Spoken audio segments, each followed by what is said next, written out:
Big pass வீட்டுக்குள்ள இருக்கக்கூடிய இந்த 3 பேருக்கும் தைரியம் அதிகம் தாங்க. ஞாயிற்றுக்கிழமை ஷோ முடிஞ்சு விஜய் சேதுபதி எல்லாம் போனதுக்கு அப்புறமா வினோத், எஃப்ஜே, கம்ருதீன் இவங்க 3 பேரும் ஒருத்தரை பத்தி டீப்பா டிஸ்கஸ் பண்ணிட்டு இருக்காங்க. யார அப்படின்னு பாக்குறீங்களா? வீட்டுக்குள்ள இருக்கக்கூடிய மெம்பர்ஸ் கிடையாது. வார வாரம் வராரு பாத்தீங்களா விஜய் சேதுபதி, அவரை பத்தி தான். அவர் வீட்டுக்குள்ள இருக்கக்கூடிய மெம்பர்ஸை யாரையாவது குறி வச்சு அவங்கள பேச விடாம என்னென்ன பண்றாரோ எல்லா விஷயத்தையும் கரெக்டா நோட் பண்றாங்க. அது மட்டும் இல்லாம இவங்க 3 பேரும் வாரம் வாரம் அவரை எப்படி சமாளிக்கிறாங்க அப்படின்ற விஷயம் உங்களுக்கு வந்து நல்லா டீப்பா டிஸ்கஸ் பண்ணிட்டு இருக்காங்க. இதுல என்னமா இருக்கு ஒரு புது விஷயம், இதுல என்ன தைரியம் இருக்கு அப்படின்னு நீங்க கேட்கலாம். வெளியே இருந்து விமர்சனம் செய்யக்கூடிய லட்சம் பேரை போய் அவங்க யாரும் கேட்க முடியாது. ஆனா பிக் பாஸ் வீட்டுக்குள்ள இத்தனை கேமரா இருக்கு, அவங்க உட்காந்துருக்க இடத்தாண்டி ஒரு 3 கேமரா இருக்கு. இவங்க பேசுற விஷயத்த கண்டிப்பா எல்லாரும் கேட்கவே செய்வாங்க. வீட்டுக்குள்ள இருக்கவங்க மத்தவங்க பத்தி என்ன குறை சொன்னாலும் கேட்பாங்களோ மாட்டாங்களோ, ஆனா விஜய் சேதுபதி பத்தியே இப்படி பேசுறாங்க அப்படின்னு வீக்கெண்ட்ல வந்து கேட்கறதுக்கான வாய்ப்பு இருக்குன்னு தெரிஞ்சும் கரெக்டா அவரை பத்தி பேசுறாங்க இல்லையா? உண்மையாலுமே தைரியம் தானே உங்களுக்கு? பரவாயில்ல, பின் விளைவுகள் என்ன வந்தாலும் பரவாயில்ல அப்படின்னு சொல்லிட்டு கரெக்டா பேசினாங்க பாத்தீங்களா? கண்டிப்பா அவங்கள பாராட்டியே தான் தேடணும். பாப்போம் இதோட எஃபெக்ட் வீக்கெண்ட்ல ஏதாவது தெரியுதா அப்படின்னு சொல்லிட்டு. அடுத்து நம்ம சாண்ட்ரா அவங்களோட நடிப்பு திறமையை காட்ட ஆரம்பிச்சிட்டாங்க. இவங்க தான் வீட்டுல இப்படி பண்ணிட்டு இருக்காங்கன்னு பார்த்தா வெளியே அவங்களோட புருஷன் பிரஜன் என்ன பண்ணிட்டு இருக்காருன்னா ஒரு லைவ்ல சொல்றாரு, நான் வெளியே வந்ததுக்கு திவ்யாவும் ஒரு காரணமா கண்டிப்பா இருக்கும். ஒரு பிரதர் கார்டை வச்சு நான் வெளியே வந்துட்ட மாதிரி எனக்கு தோணுது அப்படின்னு சொல்றாரு. எங்க உங்க ஒய்ஃப் தான் புரியாம உள்ள விளையாடிட்டு இருக்காங்க, கண்டதையும் பேசிட்டு நான் பேசினேனா அப்படின்னு சொல்லி கேக்குறாங்க. வெளியே இருந்து நீங்க ஷோ பாக்குறீங்க.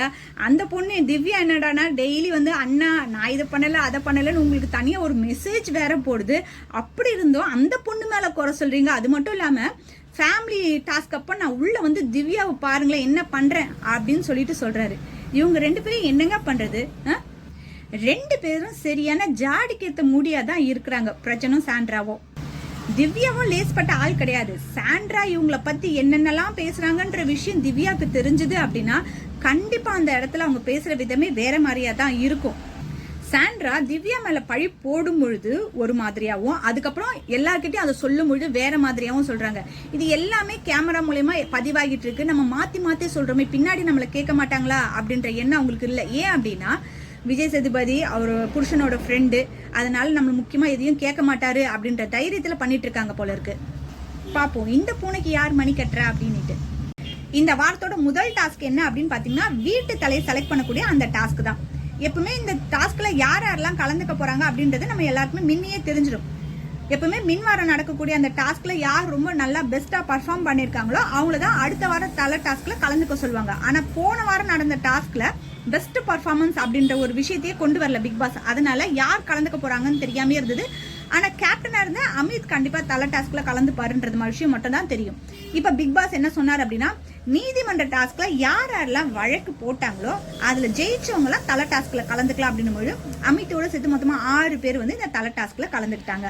அப்ப பிக் பாஸ் என்ன சொன்னார் அப்படின்னா, இந்த தலை டாஸ்க்கு உங்களுக்கு ஒவ்வொருத்தருக்கும் ஒரு சப்போர்ட்டிங் ஒரு ஆள் வேணும், அதனால நீங்களே உங்களுக்கு யார் சப்போர்ட் பண்ணுவாங்கன்னு நினைக்கிறீங்களோ அவங்க ஒருத்தரை செலக்ட் பண்ணிக்கோங்க அப்படின்னு சொல்லியிருந்தப்பல அப்ப கானா வினோத் வந்து கம்ருதீனை வந்து செலக்ட் பண்ணாரு. அந்த இடத்துல பார்வதிக்கு வந்துட்டாங்க, எனக்கு தான் கம்ருதீன் வேணும் அப்படின்ட்டு. ஆனா கம்ருதீன் வந்து சொல்லிட்டாரு, நான் வந்து கானா வினோத் கூட தான் போய் பண்ண போறேன் அப்படின்னு. உடனே அந்த இடத்துல சின்னதா கோச்சிக்கிட்டாங்க பார்வதி. சரி யாரை கூப்பிடுவாங்கன்னு பார்த்தா அடுத்து கண்டிப்பா சாண்ட்ராவை தான் கூப்பிடுவாங்கன்னு பார்த்தா அந்த இடத்துல பார்வதி உஷாரான்ட்டாங்க. ஏன்னா முன்னாலே பீரியட்ஸ்ன்னு சொல்லிட்டு அப்படி கத்துனாங்க. இப்போ போய் இது வந்து டாஸ்க்கு கூப்பிட்டு தேவையில்லாம கத்துறதை விட நம்ம திவ்யாவை கூப்பிடலாமேன்னு சொல்லிட்டு பார்வதி வந்து திவ்யாவை கூப்பிட்டுக்கிட்டாங்க அவங்களோட சப்போர்ட்டிங்க்கு. போன வாரம் நடந்த தலை டாஸ்க்கும் இந்த வாரம் நடந்த தலை டாஸ்க்கும் உண்மையாவே ரொம்ப நல்லாவே இருந்தது. அதுவும் போன வாரம் ரொம்ப இன்ட்ரெஸ்டிங்கான போனதுக்கான காரணம் வந்து பாத்தீங்கன்னா அந்த டாஸ்க்ல பார்வதி இல்லாம இருந்ததுதான். இந்த டாஸ்க்ல என்னடா சொதப்ப போறாங்க அப்படின்னு பாத்துட்டே இருந்தோம். ஆனா கடைசியில முடியும் போது அந்த ஒரு பாலையும் எடுத்து போட்டிருக்கலாமே அப்படின்னு சொல்லிட்டு கொஞ்சம் பிரச்சனை பண்ணாங்க. என்னதான் அந்த ஒரு பாலையும் சேர்த்திருந்தாலும் கண்டிப்பா கானா வினோத் எடுத்த அளவுக்கு அவங்க எடுத்திருக்க மாட்டாங்கன்னு வச்சுக்கோங்க. இந்த தலை டாஸ்க்ல கானா வினோத் தான் ஜெயிச்சாரு. இந்த வாரம் வீட்டு தலையா கானா வினோத் தான் இருக்க போறாரு. இத்தனை வாரம் எல்லா இடத்துலயும் கவுண்டர் போட்டுட்டு இருந்த கானா வினோத் இந்த வாரம் கேப்டனா இருந்து என்ன பண்ண போறாரு அப்படின்றத நம்ம பார்க்கலாம். யாரு கேப்டனா இருந்தாலும் சரி அந்த இடத்துல ஒரு பிரச்சனை நான் பண்ணதான் செய்வேன் அப்படின்னு நிற்கக்கூடிய ஒரே ஆள் யாரு அப்படின்னு பாத்தீங்கன்னா பார்வதி தான். இந்த இடத்துல அதே மாதிரி ஸ்டார்ட் பண்ண ஆரம்பிச்சுட்டாங்க.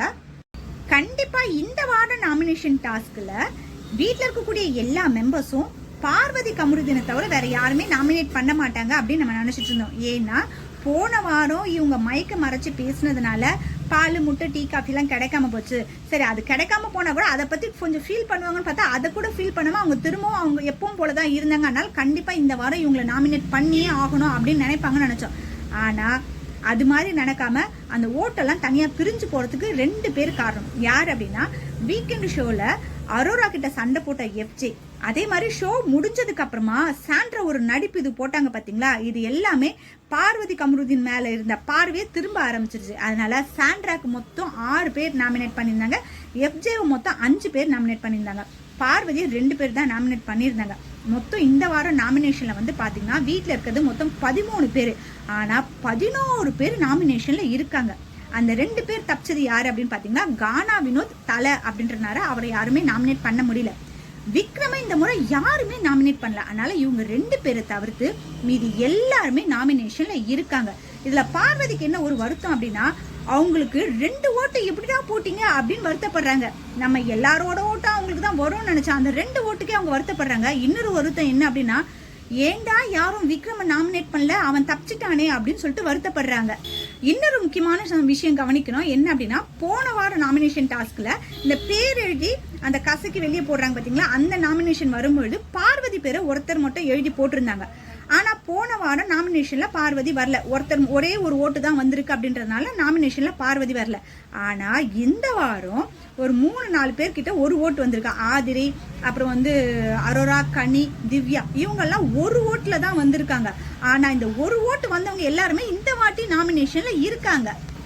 என்ன காரணம் அப்படின்னா, பிக் பாஸுக்கு முக்கியமா இவங்கெல்லாம் இந்த வீட்டுக்கு தேவை, அவங்க வேணும் அப்படின்னு நினைச்சு அவங்க ஒரு ஓட்டுல இருந்தா அவங்கள வந்து நாமினேஷன்ல கொண்டு வர மாட்டாரு. அதனாலதான் போன வாரம் நாமினேஷன்ல பார்வதி வரல. ஆனா இந்த வாரம் வந்து பாத்தீங்கன்னா தேவையில்லாத மெம்பர்ஸ் நிறைய பேர் இருக்காங்க. அவங்க ஒரு ஓட்டுல இருந்தா கூட நாமினேஷன்ல தூக்கிட்டு வந்தாதான் அவங்கள அடுத்த முறை வெளியே அனுப்ப முடியும்னு சொல்லிட்டு இவங்க எல்லாருமே இப்ப நாமினேஷன்ல கொண்டு வந்துட்டாங்க. பிக் பாஸ் எப்படிலாம் யோசிக்கிறாரு பாத்தீங்களா? இந்த வாரம் நாமினேஷன் முடிஞ்சதுக்கு அப்புறமா ஆதிரை உக்காண்டு அழ ஆரம்பிச்சிட்டாங்க. ஏன்னா இந்த வாரம் அவங்க தான் வெளியே போக போறாங்க அப்படின்னு சொல்லிட்டு அவங்க முடிவு பண்ணிட்டாங்க. அவங்க முடிவு பண்ணல, பிக் பாஸும் அப்படிதான் முடிவு பண்ணிருக்காருன்னு நினைக்கிறேன். ஏன்னா ஆதிரி திரும்பவும் உள்ள வந்த வாரம் வந்து பாத்தீங்கன்னா அவங்க இப்பதான் வந்திருக்காங்க, அதனால அவங்கள நாமினேட் பண்ணக்கூடாதுன்னு சொல்லிட்டு அந்த வாரம் தப்பிச்சிட்டாங்க. அடுத்த வாரம் பெஸ்ட் பர்ஃபார்மன்ஸ்ல இருந்ததுனால அந்த வாரமும் நாமினேட் பண்ணாம அவங்க தப்பிச்சிட்டாங்க. இப்ப இந்த வாரம் ஒரு ஓட்டு தான் வாங்கியிருக்கோம், அதனால நம்ம நாமினேஷன்ல வரமாட்டோம் அப்படின்னு நினைச்சாங்க. ஆனா பிக் பாஸ் ஒரு ஓட்டு வாங்கினவங்க எல்லாருமே நாமினேஷன்ல கொண்டு வந்ததுனால இந்த வீட்டுல வீக்கா இருக்கிறது யாரு அப்படின்னு பாத்தீங்கன்னா ஆதிரை தான். இல்லைன்னா பிக் பாஸ் ஆதிரியை வச்சு ஏதாவது கண்டென்ட் பண்ணலாம் அப்படின்னு நினைச்சா கண்டிப்பா கனி வெளியே போயிடுவாங்கன்னு நினைக்கிறேன். நம்ம எதை நினைச்சு சொன்னாலும் அதுக்கு ஆப்போசிட்டா தான் நடக்கும். ஆனா கண்டிப்பா இந்த ஒரு ஓட்டு வாங்கின நபர்ல இருந்து தான் யாராவது ஒருத்தர் இந்த வாரம் வெளியே போக போறாங்க. அடுத்து தலையா மாறின கானாவின வீட்டுல இருக்கவங்களுக்கான அந்த வேலைகள் பிரிச்சு கொடுக்கும் பொழுது 10 வாரமா கிச்சன்ல வராத அரோரா கண்டிப்பா இந்த வாரம் கிச்சன் டீம்ல தான் இருக்கணும்னு சொல்லிட்டு அரோராவை கிச்சன் டீம்ல போட்டிருக்கா போல.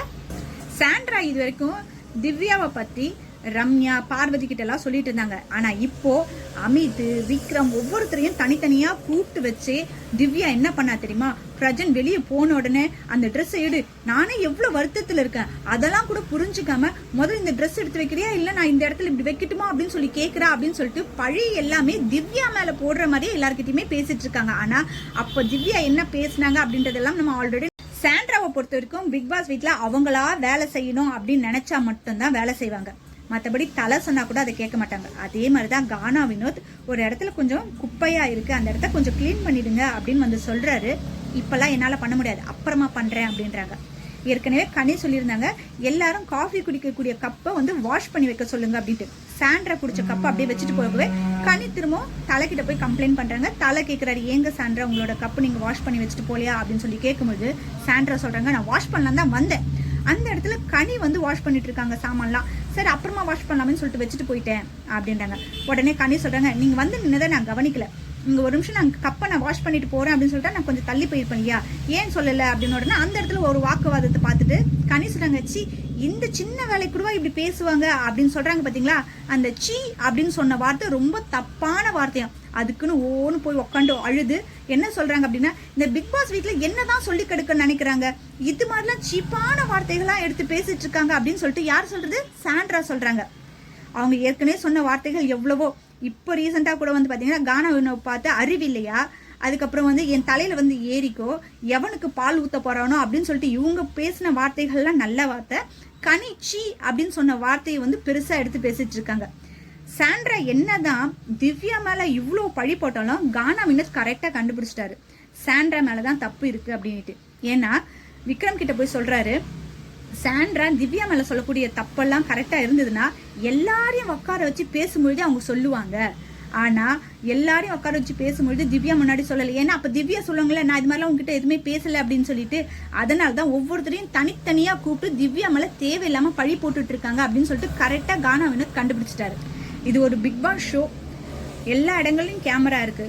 நம்ம என்ன தப்பா பேசினாலும் தப்பா பண்ணாலும் கண்டிப்பா எல்லாரும் கண்டுபிடிச்சிருவாங்க அப்படின்னு இருக்கக்கூடிய இடத்துலயே இவங்க இது எல்லா இடத்துலயும் இப்படி பேச்சை மாத்தி மாத்தி பேசுறாங்களே. நார்மலா இவங்களோட லைஃப்ல அப்ப எவ்வளவு விஷயங்கள் பண்ணுவாங்க பாருங்களேன். இவங்க வேலையை கண்டுபிடிச்ச கானா வினோத்தே இவங்களை எச்சரிச்சு நீங்க பண்றதெல்லாம் தப்பு அப்படின்னு சொல்றது கூட இந்த வாரம் வாய்ப்பு இருக்கு. ஏன்னா அவங்க ஒவ்வொருத்தரையும் கூப்பிட்டு திவ்யாவை பத்தி தப்பு தப்பா பேசிட்டு இருக்கிறது அவருக்கு பொறுத்துக்க முடியல. கானா வினோத் தலையா கண்டிக்கிறாரா இல்ல அமைதியா இருந்து என்ன பண்ண போறாருன்றத பார்க்கலாம்.